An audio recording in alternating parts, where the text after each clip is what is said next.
Pré-socráticos, monistas ou pluralistas? Estimados alunos, iremos retomar o estudo dos pré-socráticos, os primeiros filósofos gregos que viveram entre o século 7 ao século 5 antes da Era Comum. Não iremos estudá-los vendo a vida de cada um e nem suas principais ideias. Isso já fizemos. Mas para quem irá um dia fazer o Enem, sempre é bom relê-los, pois é um tema que sempre aparece aí nos vestibulares, concursos, demais avaliações que teremos que enfrentar aí pela frente, né? Agora, estudá-los também implica entender o nosso passado ocidental e o surgimento de vários assuntos de disciplinas que temos hoje para entender suas origens. Então é bom relembrar, voltar ao estudo deles, que antes tudo era explicado através de contos, narrativas mitológicas, com um cunho assim um pouco do sobrenatural. Então, se queríamos saber a origem da felicidade, do fogo, da terra, do amor, ou qualquer assunto, sempre tinha uma explicação mitológica. Com os pré-socráticos, inaugura-se o pensamento racional filosófico, pois agora irão investigar as coisas, investigar o mundo, dar uma explicação mais racional, coerente com a realidade. Então, os próprios nomes deles, eles têm assim, são chamados de vários nomes, o conjunto desses filósofos. Dependendo do termo utilizado, o próprio nome diz quem que eles são, a identidade deles. Quando a gente fala que são chamados os pré-socráticos, esses primeiros filósofos, porque tem uma filosofia anterior a Sócrates. Não de data, pois até alguns viveram na época de Sócrates. É sobre o pensamento que eles têm relacionado à busca do universo, da explicação do universo. Quando nós chamamos eles de cosmólogos, porque a preocupação deles era explicar a origem do universo, ou seja, do cosmos, tudo que nos envolve. O cosmos é tudo que envolve a nós, seres. Não é só a questão física, astrológica, não. Quando nós chamamos eles de naturalista, é porque eles buscavam na natureza a explicação racional das coisas. Agora, quando falamos fisiólogos, é porque buscavam em algum elemento físico, que aí vem physis, por isso fisiólogos, que pegava esse elemento e a partir desse elemento buscava a explicação de todas as outras criaturas. Arqueólogos de arquê, o que é arquê? É o princípio gerador de tudo. Então esse elemento ele se torna arquê, a origem de tudo no universo. Cada nome desse tem um sentido da identidade desses primeiros filósofos que foram posterior àquelas narrativas mitológicas que todos nós conhecemos, que nos prendem mais.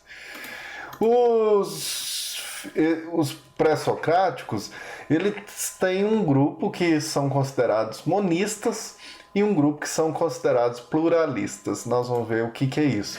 Que é este que é o assunto que nós temos como principal nesse bimestre, que a gente vai discutir dentro daquilo que é a filosofia pré-socrática. E este assunto será de grande importância para nos preparar para os próximos bimestres, para a gente entender a nossa posição, a de várias pessoas, sobre assuntos que são morais e éticos. Os monistas são os filósofos que acreditam que tudo é de um único elemento, por isso monista, mono, acredita em uma única fonte de toda o surgimento da materialidade no universo. Acredita na unidade. Já os pluralistas, o próprio nome já diz de plural, né? Vários, acreditam que as coisas surgem de vários elementos, mas de um. A questão principal levantada por esses filósofos é como que a natureza pode ter unidade e ao mesmo tempo multiplicidade. Como que ela pode ser única em um só elemento, um só jeito de produzir todas as coisas, as criaturas, mas ao mesmo tempo tem uma multiplicidade, uma diversidade. Essa vai ser a grande questão, Porque quando a gente pensa de uma só maneira, ou pensa de uma forma mais plural. Então, existe uma unidade na natureza porque tem um mesmo elemento que interliga. Existe uma pluralidade, diferença na natureza, porque o mesmo elemento está em todas as coisas com quantidade diferente. E o que tem a ver esses monismos pluralistas nesse bimestre? Porque é um conceito importante para a gente nos preparar para as questões morais e éticas, é o conceito de saber o que é o ser, né?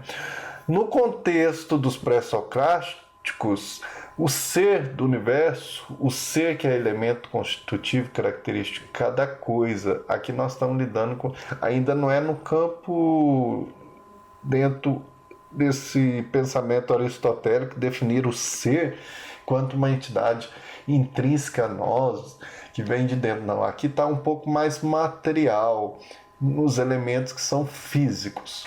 Então, como é que constitui esse ser? Qual que é a sua origem?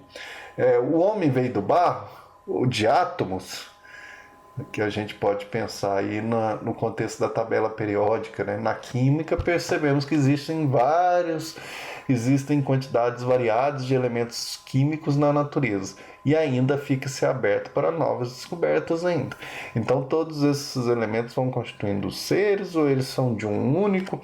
Tudo isso perpassa pela pergunta de responder o que é o ser, né? Nesse universo constitutivo.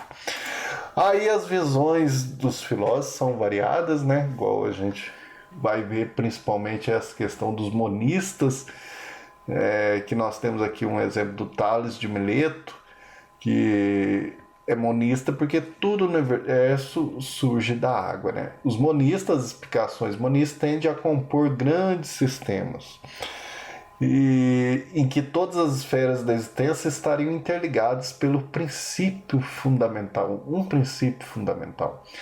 Os pluralistas, já se opondo principalmente a essa ideia de uma realidade fundamental e única, as explicações pluralistas tendem a compor cenários mais abertos, incompletos também ou indeterminados, que os do monista, né, que pensa sempre num conjunto interligado e maior. Nesse contexto aí, nós temos então, para ajudar a pensar as diferenças desse tipo de pensamento, temos dois filósofos aí pré-socráticos que mostram isso. Tales de Mileto, que coloca a água como princípio único de tudo no universo, tudo vem da água, e ela é a substância de todas as coisas. Já o Empédocles de Agrigento tem uma visão mais plural, em que os quatro elementos, essa ideia dos quatro elementos constituir todo o universo, fogo, água, ar e terra, vem desse filósofo, que é a origem e princípio de todos os outros. A combinação deles formam toda a vida no universo, né? E nesse sentido, para a gente pensar também um pouco mais nestas várias visões que depois vão constituir esse dialogar filosoficamente sobre o ser, nós temos aí o Heráclito e o Parmênides. Para nos ajudar melhor em nossa reflexão sobre as diferenças de visão do ser, do universo, da vida, temos os dois grandes filósofos aí que vão servir até como base posterior por Platão.